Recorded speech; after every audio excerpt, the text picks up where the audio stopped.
Looking at what just happened recently, Iran just bombed Israel. We're going to see how a potential World War III might shape this upcoming election right now. As we all know, RFK is on the ballot. That will also affect Biden negatively, by the way. We're going to fill in the map as we all know it. So as we can see here, these are probably going to go one way or the other with a pretty high degree of certainty. What I will say, though, is that we do have a pretty even electoral vote if you just look at it that way. We're right now at 216 for Trump and 209 for Harris. This is basically what it's going to look like for either candidate, assuming something crazy does not happen. So to preface the framing of this whole political issue, we have to look at how the you could say it's biased, but it's biased in a liberal sense. How the media is gonna spin this attack. So Trump lays blame for strike on Israel on Democrats, rips into the prosecutors in his New York case. So you can see that Trump is immediately blaming whatever happens to Israel in a negative connotation to the Democrats. Now, why is that important? Well, Joe Biden, in response to this huge event, is having somebody type out something that's about a page long. So, I mean, this is not even a full assignment on D2L, but I mean, when you're looking at this, you're going to glean that Joe Biden's response is pro-Israel, but also there's other players at this game. So aside from the fact, of course, that Joe Biden, as of right now, if you look at the polling, is down by 1.8 to Donald Trump. You have to see how the framing is on the Republican side of things, too, because he has to appeal to some of those to win if he's behind. So when we're looking at this, the other players here are going to be people like Fox News. So how do they cover Biden's response to the Israel attack?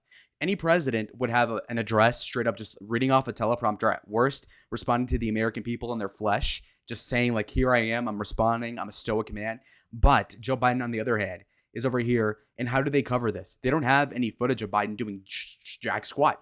I mean, he probably had this ghostwritten, in fact, so they're just putting B-roll of Netanyahu meeting with the other leaders in Israel over this attack. So look at the title of this. Biden condemns attack on Israel. Well, I mean, if you're looking at the facts, you'll notice that there's no content here. Well, that tells you a lot, doesn't it?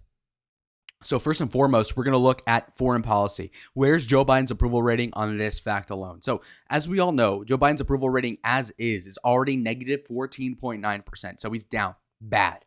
Now, what's worse about this is, again, the foreign policy is even worse than his normal approval. What that means for Americans is that they dislike the way he's treating foreign policy worse than he is the country, and the country sucks right now.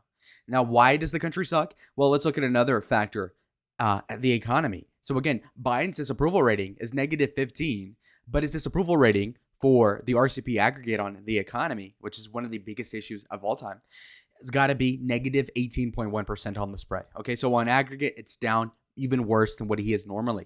And he's this guy with mental issues, he's slow, etc. Now, let's look at why the economy is so unpopular when the GDP is doing fine. So to understand this, we have to look at Bidenflation, okay? So since Biden has become president, the inflation since the day he was inaugurated has been 18.8%. That's insane, folks. When we're looking at these things, you have to really realize what's at stake here. We're looking at 18% of your money gone. So if you had an account that had 100 grand at the beginning of the Biden administration, you're down to $81,200, basically, which is nuts. And in fact, annualized Biden inflation has been steady at over 6%, which is nearly double the consumer price index. Okay. Core prices are stubborn at 3.8. So when we're looking at this, inflation's gone up by about 20%. The inflation has gone back up from what it was before, which is 3.5 when people were saying, oh, things are better. Now they're getting closer to 4. The gas prices where I'm at were about $3 a couple months ago. Now it's up over $4. Why is this important? As we all know, Iran has a ton of oil. We, in fact, actually import oil from Iran. Now, why is this important? If Iran is in struggle with Israel, then they're in struggle with us. If they're in struggle with us, we're going to impose sanctions on them, etc. So we're not going to trade oil with them, which means there's going to be less oil. And due to the fact that the guy is anti-oil, Joe Biden that is, now the gas prices are even get higher.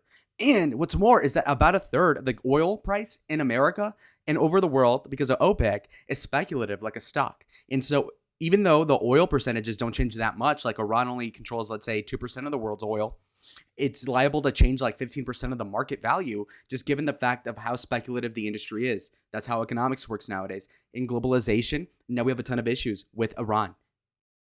Mind you, this is all after Iran had $6 billion in their assets basically given back to them from the United States. So we had frozen their accounts and then we gave it back. They used that money to fund Hamas, Hezbollah, these things that are anti-Israel. And guess who funds a lot of politics in America? Guess who's going to lose a lot of donors now because Joe Biden has been so weak and basically let Iran do this? Why did Iran do it? This attack on Israel? Because Israel attacked a Syrian embassy or a consulate. Well, why did Israel do that? Because there's been this broader context of a war in the Middle East due to Biden being so weak and people thinking, well, you know what? The teacher's not going to stop me. I'm going to break stuff right now. And that's exactly what happened. To truly understand why the foreign policy is an important vector to watch this election through is because when we're looking at a lot of these states, they have been prone to voting for people that are populist, that are anti-war. States like New Hampshire vote for the candidate that is anti-war, Pennsylvania, Michigan, Wisconsin, Minnesota, etc. Okay, Donald Trump in 2016 was elected as an anti-war candidate, and in his term, you say whatever you will about it, but in fact, Trump did not start any new wars and there was relative peace despite how crazy his demeanor might be. And so because of that fact, people will just instinctually understand that when we're looking at foreign policy, Joe Biden is not cutting it. Joe Biden, even if it isn't his fault, will implicitly be blamed subconsciously by the American electorate over overseeing a war in Ukraine and Russia, looking at a war in Palestine, in Israel, and looking at potential conflict with Iran. And that's not even counting Taiwan as an issue. You know, the Chinese could ever more gently just slowly caress themselves into a complete invasion and nobody would know about it until it's too late. So the Chinese can totally invade that and that'd be a huge liability for everybody. Now to look at some of the facts that do matter, okay? Americans' view of why and how Israel and Hamas are fighting. So looking at this Pew research poll from a couple weeks ago, you'll look at it right now. And the question is here, Israel reasons for fighting Hamas are somewhat justified or are completely valid, okay? You look at this, 58% of people agree that Israel's in the moral right, okay? Whereas people that are negative to that are 15%, all right? Now, 26% are in the gray area. They don't know. And then the question is Hamas reasons for fighting Israel are 22% say it's justified. 50% say no. So just look at that. Now, what's worse about this? Obviously, that 15% of people that are pro-Hamas are mostly Democrat. So we have a third of the Democratic Party that is antithetical to Joe Biden's official policy, which is pro-Israel with some stipulations. So what does that mean? Well, what it means is that Joe Biden can be pro-Israel to keep his donors, to keep the consensus with what the American public thinks, and keep himself electable for 24, but at the same time pissing off a third of the base. And so when we're looking at the polls in Michigan leaning one way, we can see partially why that is the case. So let's just pull up the Michigan results right now. In a race between RFK, Trump, and Biden, including also some other people, you'll notice that right now, you look at this, a five-way, by the way, is what I'm asking. Trump is leading by 2.2%, and that's without counting this new conflict, okay, this new bombing of Israel. Now, there's a stubborn population of people concentrated primarily in Dearborn, which is Arab. Now, these Arab immigrants from God knows where are obviously partial to Hamas in correlative effect, which means that they're more likely to vote Trump or just sit this one out. Now, there's a question here. Well, isn't Trump pro-Israel? So how are the Arabs going to vote Trump? It's not so much that. It's that they're going to sit out the election. So when you're missing tens of thousands of votes in states that were so close in the last election, you can see how bad it is for Joe Biden right now. And also keep in mind that even though Trump is pro-Israel and as is Biden kind of, you have to realize that people that are anti-Israel are still pro-Trump, especially on the far right, because even though these people are anti-Zionist, there was no war and people hate war overall, especially a lot of the Trump people. So even if Trump is more pro-Israel than Biden, a lot of people that are anti-Israel, so to speak, are going to say, well, you know what? There wouldn't be a problem in the first place had Trump been president, no matter how pro-Zionist his leanings might be. So you can see how he's winning on all fronts in a way that is like very unusual. But I mean, to look at more of these stats. All right, about half of Muslims say the Hamas reasons for fighting Israel are valid, whereas only 18% of them see Israel as valid. Now, most Muslims vote Democrat, and they have been since 2002, which tells you that when the Democratic Party is, you know, quote unquote, betraying them by supporting Israel, now all of a sudden you're going to lose a lot of that vote. So that only hurts Biden. Now, obviously, they don't make up a big amount of vote, but they do in certain places that are critical, and that's important to note. Now, Kennedy's share has been falling off, and Trump has been gaining in the polls. There was a little bit of a crescent in his polling aggregate, talking about Trump, by the way. but he's been rebounding recently. Looking at all these swing states, you'll notice what the margins are. So right now, he's leading North Carolina by 4, and that's actually a huge amount. So we're going to look at that. Okay, so right now we're going to make North Carolina red. This is for a myriad of reasons. Chief among them, out of all the swing states in an election where Trump is leading the popular vote by over 2%, he's leading the most here. And what's also interesting is that Donald Trump, in an election where he loses the popular vote by an average of 2.5%, is still likely to win the Electoral College. So with Trump leading the popular vote by 4.7 more points than that even, then he's more likely to win, of course. So let's look at more states. So pulling it up, we've got some other factors that are also inclusive, okay? Joe Biden's immigration approval, 31% and they're negative. In fact, closer to 32. Disgusting. Inflation, negative 27. Crime, negative 19. Israel, Palestine, 29.3% negative. Okay. Now imagine this. His foreign policy overall is negative 23. You look at his Israel-Palestine conflict, 29.3% in the red. This is awful. Why is it awful? Because now you're adding into it a new dimension of Israel being bombed by Iran, that same country that Joe Biden and Obama have been known for trying to placate for about 15 years. Now, look at this. Again, Russia and Ukraine is negative 8. So this is still a lot better than Israel-Palestine, which shows you how much more of an injury and salt to the wound it is on foreign policy when Israel gets droned to all hell by Iran, who are obviously being placated to by the Biden administration. And look at how that bit them in the ass. Anyway, so to concentrate back on this election map, we're going to look at a couple of important vectors, chief among them being this node state of Georgia. So in a 1v1, which is the least favorable for Donald Trump, you can see that he's winning Georgia by 3.8, which is huge. He lost it by about 0.3 in 2020. Now looking to this 5-way election, it gets even better. In fact, you see that Kennedy only gets 6.7%, but Biden gets completely cannibalized by the third-party vote, so to speak. And now Republican Donald Trump has a lead of 5.6%, okay, which is crazy. So once you factor that in, of course, he's even winning Georgia by more than North Carolina by that logic. So that's a pretty big difference in polling. Let's move on. The next state I'm confident about in this order is going to be Nevada.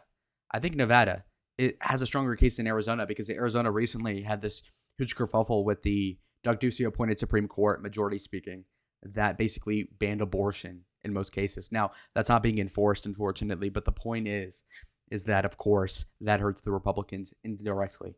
But as you can see, in a 1v1, Trump is leading Biden by 3.2% on the aggregate.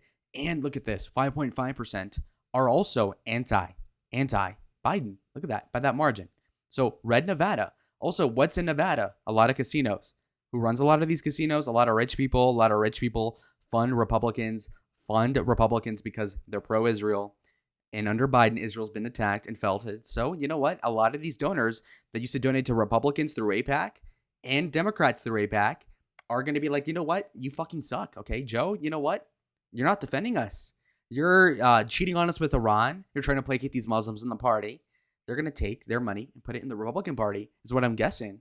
Because when you're looking at the facts, what has Joe Biden done for the state of Israel in the grand scheme of things? Either he's incompetent or he's just straight up like placating the Arabs, which is not going to fly well with a ton of these donors, okay? So, anyways, we've got plenty of more states to talk about. In a 1v1, Trump remarkably lost the state in 2020, but is leading by 4.5% in the polling aggregate, just mano a mano. But let's put it in a 5-way with Kennedy as third place. Now he goes up slightly. Now notice, Kennedy's vote share is higher than it was in Georgia, but he doesn't malign Biden as much as he does in other places, which is interesting. Very fascinating as a trend. Anyway, Trump wins the state by almost 6%, so that's going red. So it's 266 votes for Donald Trump, whereas Biden-Harris is pretty down bad at 209. In an election where Trump is 4 votes away from gaining a majority, of course, 538 has no New Hampshire polling for us today, which is tough. Now, as we all know, Joe Biden did win the state last time by more than Hillary did, by the way. So it's looking exceedingly unlikely for that state to go red. That being said, they are anti-war, so that might get it closer, but I still think it leans blue for now. So let's put that in for what it is. I think Maine at large is going red, and I think Nebraska 2nd is also going red, assuming it doesn't get completely conglomerated into one state electorally, which is a proposal coming through that house right now. Okay, moving on. Minnesota is interesting because Minnesota has this streak after the George Floyd riots, by the way, to still vote Democrat despite that, and by more than in 2016. So, Minnesota, frankly, will probably go Democrat, even though obviously everything is so bad over there. They have a huge Somali issue, a ton of miscultural. Basically, these cultures are not gelling, but they vote super Democrat. These Somalis do. Now, how much do they care about the Israel-Palestine thing? Maybe that'll help it go a little more Trump, but probably not enough to flip the state. So Trump has already won the election 271 to 223. Let's move on. Now we've got my next state that's going to be the next difficult one. It's going to be Wisconsin. Wisconsin, which is how they say it over there. Okay, so Wisconsin is going Trump as well. Now, only by 0.6. Now, keep in mind that Joe Biden was winning the state by 2.7, which is less than what he won it by. So if you take a snapshot in the polling, Trump tends to do better. Even in April of 2016, Hillary was winning Wisconsin by 10% and Trump won it. So think about it that way. So it's going to trend right eventually, just using those last two elections. Now, keep in mind, too, the margin of error is up to 4% in these. So that's something to note. And he's tied in most of these, which is interesting. But let's put it in a five-way. In a five-way, Trump wins by almost 2%. He's at 1.6% in the lead. Kennedy with about 10%. And again, the leftist Stein and West at 2.6 of the entire vote right there. Red Wisconsin time. Okay, the next state we're going to talk about is Michigan.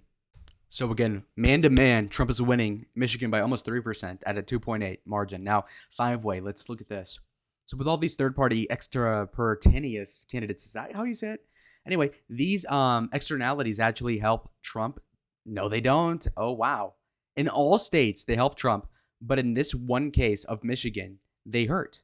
So Trump was up by 2.8, 1v1. But if you include the other guys, Trump loses 0.6. He only wins it by 2.2. That's very odd. And Kennedy's support is only at 8.4. So that Kennedy's support has no correlation, apparently, with hurting Trump more than it. You know what I mean? Like in a state where Kennedy gets 6% of the vote, that does not correlate with how much he steals from either candidate versus, let's say, when he has 12% of the vote. So it's very difficult to understand. It's like very complicated how that plays into this election. But we're going to look into that the more that the election gets polarized and we kind of see where everybody falls into what category. But anyway, red Michigan for now, but let's check Pennsylvania. So Pennsylvania is the state that for whatever reason is the most pro-Biden. I don't know why. Now he's kind of from there. Like I think he went to college there. They call him Scranton Joe. He lived like maybe 10 out of 80 years on the planet there. I don't know. But anyway, looking at this, Biden's leading the poll by 0.1. Now, look at this. Okay. Now, call me schizophrenic, but when we're looking at the polls here, Trump is leading this one by 2, this one by 4, tie, Trump 3, Biden 10. Okay. Now, it doesn't have to be an IQ test, but let me just ask the audience here, okay? Do you really think the 10 poll is accurate at all? Biden plus 10? Why? Why the hell would that be the case? Well, looking at the polls that Trump's leading the most by, that one has 1,000 people interviewed. Whereas the one with Biden leading by 10, it just so happens that they only have 431 respondents. So in the polls that have triple the amount of people responding, Trump does better. Whereas with a smaller sample size, Biden's winning by 10. Make that make sense. It really doesn't make sense. Now, Trump was leading this entire time until that one poll dropped, by the way. So that's interesting. But even looking at the snapshot on April 13th of 2016, Hillary was winning by 6 and Biden was winning by 2. Now, Biden winning by 0.1 is just not accurate at all. And if you look at it in a 5-way election, you'll notice that Trump is winning by 2.2 anyway, which is probably more accurate. But even the poll that has Trump up by 6, which I think is not going to happen, I think Trump's going to win by less than that, that still has double the amount of respondents as does the other poll that had Biden up by 10. So when you listen to these other YouTubers that don't know what they're talking about, people like Let's Talk Elections, these people that might have their own period cramps, like they're that, soy. These people are, point in fact, just wrong. They're using polls that are heavily skewed in a certain way, taking liberal media at the word of what they're saying, just believing everything they say. It's ridiculous, folks. So let's fill out the true margin of victory for Donald Trump, which is a safe red Pennsylvania. Silly to say, of course, but I'm pretty sure it's going red. By the amount, it's probably less than 6, but probably by like 2 or 3. But this is the election right here. 315 electoral votes for Donald Trump and 223 electoral votes for Biden. I think this whole Israel fiasco, what just happened with Iran bombing it, actually helps Trump out by about 2 to 5% in odds of winning. And that's all you need for him to win. So see y'all in the next one. Wait, like and subscribe, by the way. Like the video. Adios.